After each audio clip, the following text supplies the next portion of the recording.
This is the Seahawkers podcast. I'm Brandon Schultz, and I am joined by my good buddy, Adam Emmert. As Adam, we heard on Wednesday, Russell Wilson is being benched by the Broncos. And I feel like there's some aspects of this that, we covered it a little bit in our Do Better segment at the end of our flagship show. But I feel like there's been some news that has come out since that maybe we should go into this in a little more depth. Yeah, just a little bit more of the details. I think the overarching structure of it is basically the same. Russ played okay football this year. Like, people killing him for playing terrible football this year. Like, come on now. I mean, I know that the stats look better than his play. Right. That's without question. But he was certainly better than last year. And he's certainly not like Zach Wilson bad at this point in his career. He's still better than that. He played okay football. And that pissed Sean Payton off, and he doesn't want to deal with it. And then the Penners, the Walmart people, they just showed their true cheapness that they've showed their entire lives running that empire that is Wally World, and asked him to roll back his contract like they're trying to roll back prices on diapers at the freaking Walmart. It's ridiculous, man. I feel bad for us in this situation. Roll back or maybe roll forward his injury guarantee that he's due, because apparently these contract negotiations have been going on. I think the report was since after the Broncos beat the Chiefs earlier this season, and they wanted him to remove his injury guarantee, and they even threatened benching him to do it. And now, come the final couple games of the season, when the Broncos are relatively out of the playoff picture, I mean, there's still a chance, but it's like a 12% chance that they make the playoffs, coincidentally. And Russell's going to have to watch from the bench his contract once he's cut. This was the interesting part to me, because as we talked about it at the end of our flagship show, you brought up the idea of, would you be interested in bringing Russell Wilson back? Or, is there possible for a trade for Russ that could make sense for Seattle? And then I was listening to Pro Football Talk with Mike Florio. And the thing about Florio is that, being a lawyer, he knows how these contracts work. And one little bit that he said kind of intrigued me a little bit. And that is that Russ, because of his contract that he signed, he's due, I don't know, 37, 39 million, whatever it is, something in the high 30s, which, ask us a couple of years ago if we wanted to see the Seahawks pay that. Yeah, maybe not so much. But a couple of years later, and the fact that there's offset language in NFL contracts that would make it more beneficial for Russ to take a league minimum deal to whatever team that he went to, because essentially the Broncos are paying the balance of that contract. You start throwing out the idea of, do you want Geno Smith at around 25 million plus next year, or do you want Russ at 1.2 million? And that opens up another 20 million for, I don't know, another pass rusher, I don't know, a top level linebacker and a mid-tier guard. I can start to be intrigued by the potential. Interesting. I kind of joked about it at the end of the show, just in terms of Drew Lock being on a 1-year deal. So the backup spot could be open after this year if somebody decides to give him a shot, and just kind of laughing about the idea of maybe Drew Lock becoming a Bronco again. And well, if that's the case, then, maybe Russ would end up being a Seahawk again. But I was reminded of some of the reasons why we were ready to turn a page with Russ. And a lot of it has to do with the passive aggressive tweeting at the things that have come out. Basically, something about being, excited about what's next. I don't have any problems with that one. But then looking at stories that are like, hey, man, they came to him and they tried to make him get rid of his guaranteed money and this, that, the other thing. And while probably all true, that's fine. He goes and he likes the tweet. And then about 2 or 3 other ones like that are stories or tweets that are kind of telling a bit of the Russell side of the story.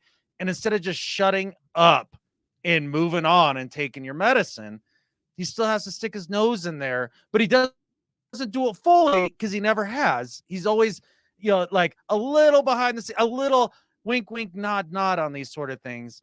And that sort of hoopla I wouldn't want.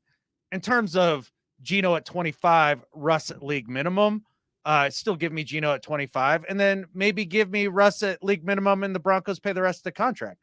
But at that point, I'm still not sure that the feelings and the bridges that were burned when he left can be repaired. Maybe they can. I don't know. Those are a lot of questions, and the place where I want to start off with is a question for you. Are you saying that things on social media that are happening actually matter? Him liking other tweets that tell his side of the story, that does that matter to you? What matters is that he's taking his time and attention and putting it in a place that doesn't matter, kissing babies, quote unquote, a la Sean Payton, rather than just putting your head down, getting back to the lab, going to work, and figuring out what you're going to do for your next stop. Because it does feel fairly clear that he's done there. Sean Payton just doesn't care for it. Russ's game, which he found, I'd say 75% of this year in Denver, and got back to, it's just not Drew Brees, Sean Payton, Teddy Bridgewater type football. It's just not. No. And he's never going to be that guy. But there may be places where that's more of a fit. And I'm just not sure it's in Seattle at this point, because he would have to be Geno's backup.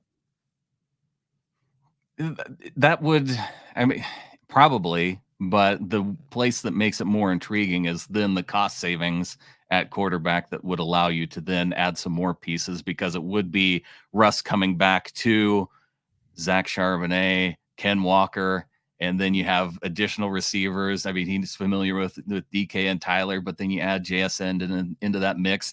Now you have an offensive line that might be protecting him better than during his time in Seattle, maybe. And some additions on defense too. It would have to depend on, can he go back and fit within Shane Waldron's plan and system? And does that mesh? Does he still have that relationship with Pete Carroll that could still work? That's a lot of questions that go beyond just, could he come back and play as well as he did in Seattle? It's more of the personalities, because gosh, we saw all those other things too, that once he left, we started to see Richard Sherman come back and be part of the team. We started to see Doug Baldwin come back, and he was around the team. So once Russ left, it was some of these veteran players that as Seahawks fans we enjoyed, then were coming back and being part of what Pete Carroll was building after moving on from Russ. So what would you say is the delta between Geno and Russ this year in terms of quality of play, like on a percentage basis, like, or on a 1 to 10 basis, however you want to do it? Yeah. I feel like whatever the number is, it's relatively small. It's because there's they do things differently.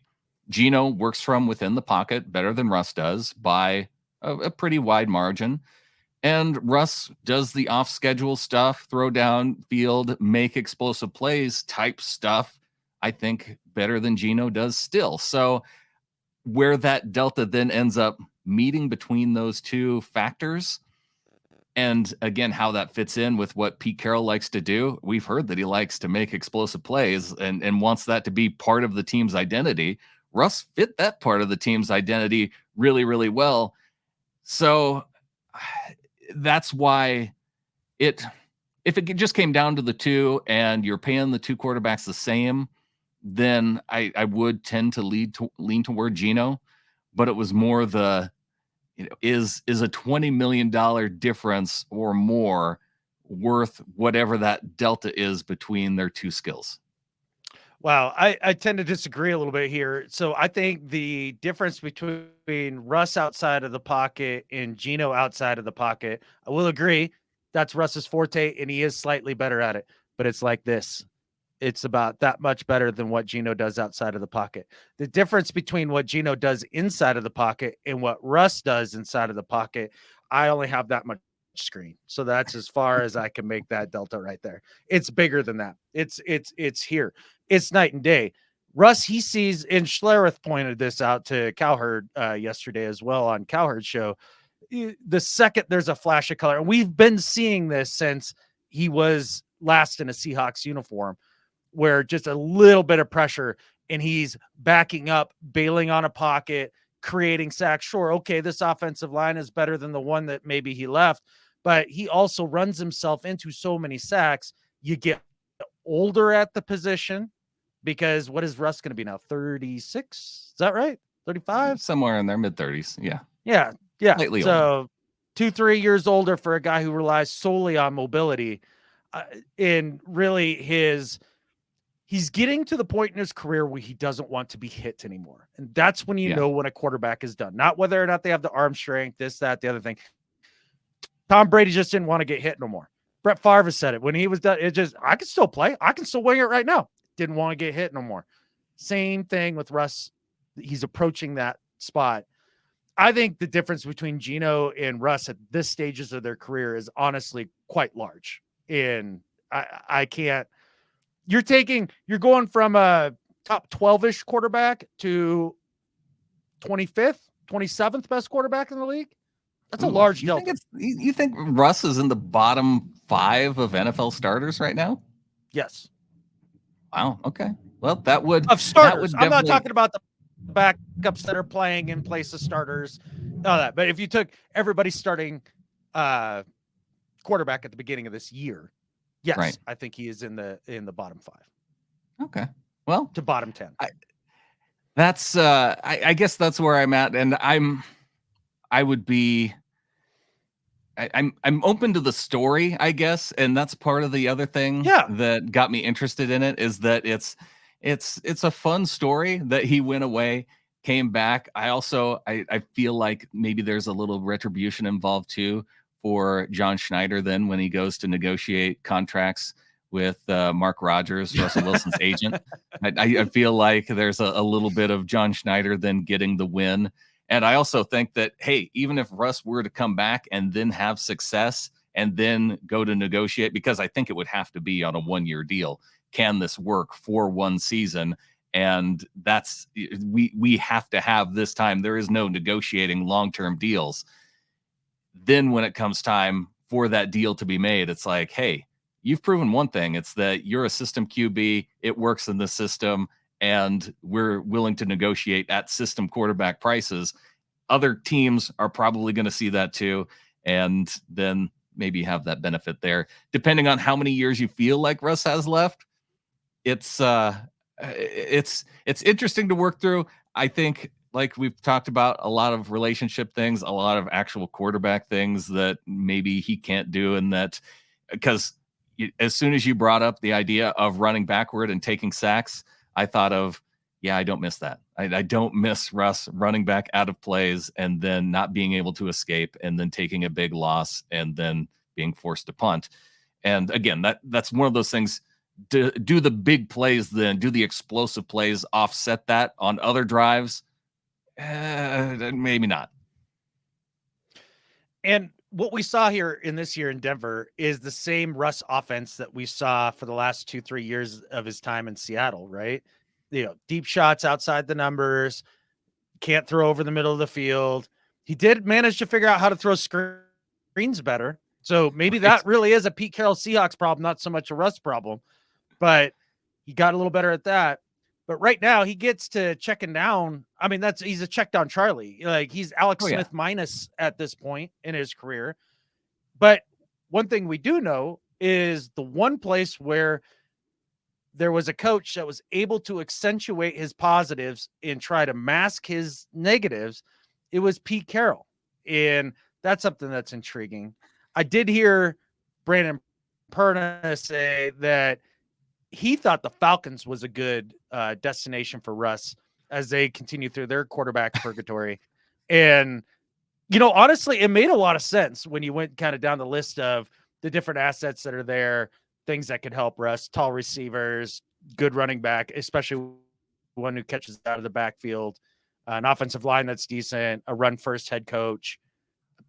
Maybe, I think there's going to be other options that are slightly better for Russ than coming back home to Seattle, unless he just wants to come back home to Seattle and lick his wounds a bit and re-find himself. And that would be legit too. I totally understand that. And he could want that, and maybe Seattle wouldn't want that. So it may not even be an option, but just the idea of it's fun to toy with a little bit. Yeah, as far as situations go, Atlanta maybe makes a little more sense. The Commanders maybe makes a little more sense.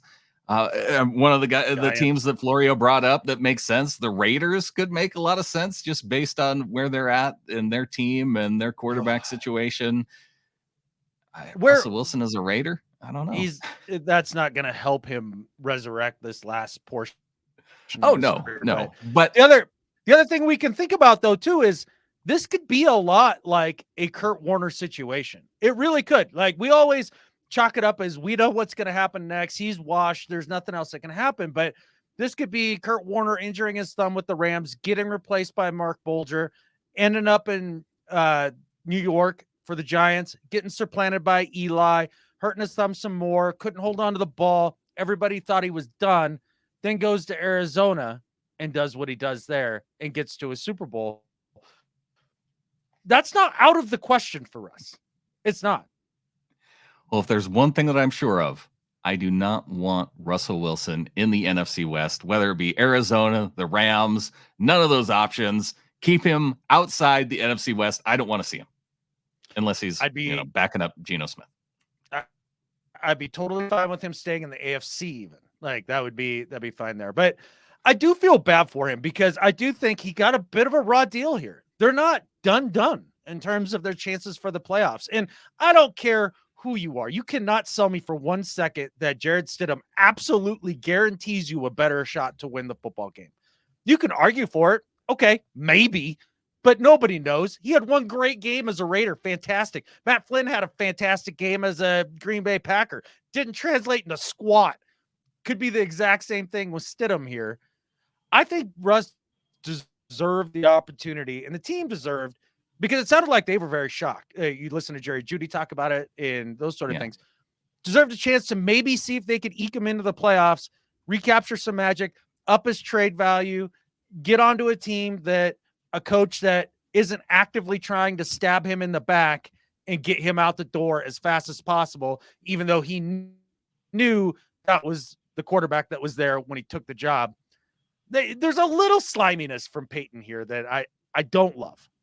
Oh, a lot. There's no way that anybody is buying the idea that Stidham gives them a better opportunity. If you actually believed that, if you're Sean Payton and you actually believe that Stidham was going to give you a better chance at making the playoffs than Russell Wilson, then you make the move 3-4 weeks ago. You don't wait until the final 2 weeks of the season when you're thinking about, especially now that we've seen the stories about them trying to negotiate out the injury guarantees. You're worried about him getting injured and owing him a bunch of money. You're not worried about which team or which player ends up making you a better team and making you more competitive for the playoffs. And I'm telling you, the $37 million injury guarantee that they'd be risking for 2 games, let's say he did get hurt and you do have to guarantee him that extra money. There's $37 million lying in a coffee table somewhere in Benton, Arkansas, where the Waltons live, the Walmart people live. Like they don't even care. It's not even worth their time to pick that up off of the sidewalk, to stop and bend over and pick it up. That's how much money they make every single second. So the idea that they're so concerned about saving the money, like, I get it, but also, come on. It is a little sleazy, although I will give them some credit. The Broncos, at least they're being honest about it. Look, man, we can't risk paying you this money. So either you can redo it or we'll have to sit you down because we can't risk the money. But if you want to redo it, cool, then we'll let you play. I think that part is up front at least. But, the rest of it, I think Sean Payton has been disingenuous with Russ this entire season. He doesn't want to play to his strengths, and he didn't want him to begin with. It's almost like reviewing the defensive pass interference stuff a few seasons ago. They put it in, the league purposefully botches the entire thing and then says, doesn't work. Let's go back to the way that I want it done. That's what Sean Payton did to Russ here. Tell the Waltons, dig into their couch cushions, find those $37 million that you can set aside just in case Russ gets injured, and finish off the season. Let Russ show what he can do. He made it this far, and let him move on to his next team. And then let's see what happens next. It probably won't be in Seattle, but like I said before, I like the story. It was fun to think about. It was a fun joke on the pod because, just the idea that you fleece the Broncos for the trade, then you end up back with Russ. And then, what if somehow he could recapture 93% of what he was at his peak back here in Seattle? What a coup that would be, right? I mean, that'd be really fun. It'd be an awfully good time talking to Bronco Jared over that one. That's for sure. Stick it to the Broncos, stick it to Sean Payton, and stick it to anybody else that didn't think Russ could be doing it this late in his career, Adam. And I think with that, there's only one thing left to say. Go Hawks. Go Hawks. And free 3. Free 3.